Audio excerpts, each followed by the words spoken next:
I miss this pulpit.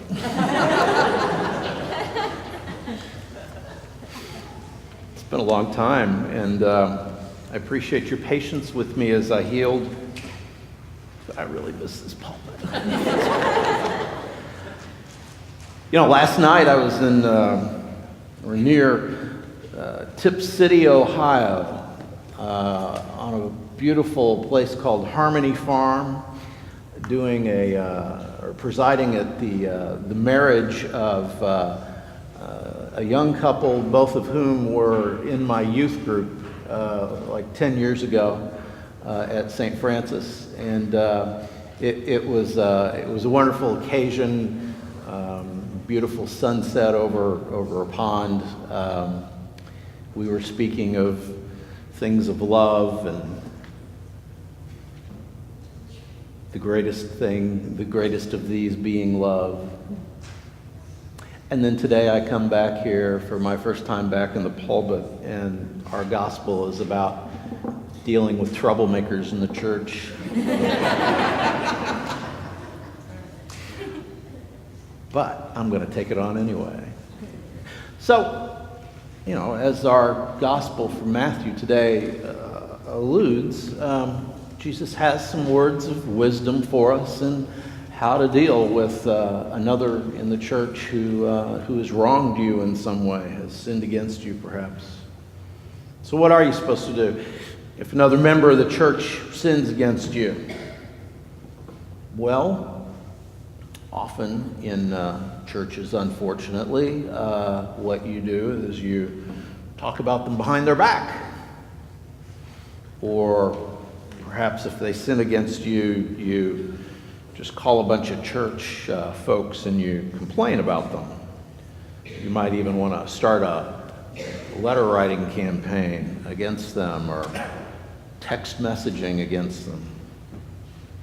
Or how about this one? Maybe you just send them a nasty email. And while you're at it, copy the vestry and the clergy and maybe CC the bishop. Or perhaps if a member of the church sins against you, maybe you just don't say anything at all. Maybe you just avoid them. I know. You unfriend them on Facebook. That'll get them. And if you can avoid them on Sundays, you do that. And maybe if you can't avoid them on Sundays, then you just leave the church entirely. Unfortunately, that's the way some folks in the church deal with that kind of conflict, and it's unfortunate because that's not the way we should deal with those situations, and Jesus has some words of wisdom for us and how to build the church in such a way that we can avoid that kind of conflict. In this 18th chapter of Matthew today, Jesus talks directly with his followers to give us direction about how to be in fellowship with one another in a Christian community.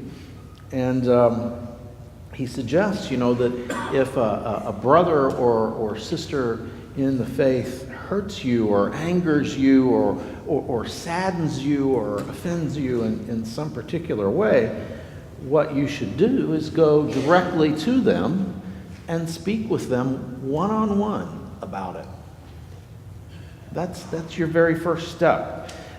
Why? Well, not only does that manner of working out difficulties lead to some form of forgiveness, but you also do so in a graceful way. That party doesn't wind up being offended that you've dragged them through the mud with a bunch of other folks. If you get it worked out, no one else needs to know. Why would they? Forgiveness is available without, the fear of embarrassment in the fellowship. It can be done quietly. It can be done lovingly. It can be done gracefully. However, that doesn't always work. So Jesus suggests then that you bring another person or two with you. Now, certainly that ratchets things up a bit, but it still provides for grace amidst this discretion, whatever it might be. And then, if things still can't be worked out, then perhaps you bring it to the church.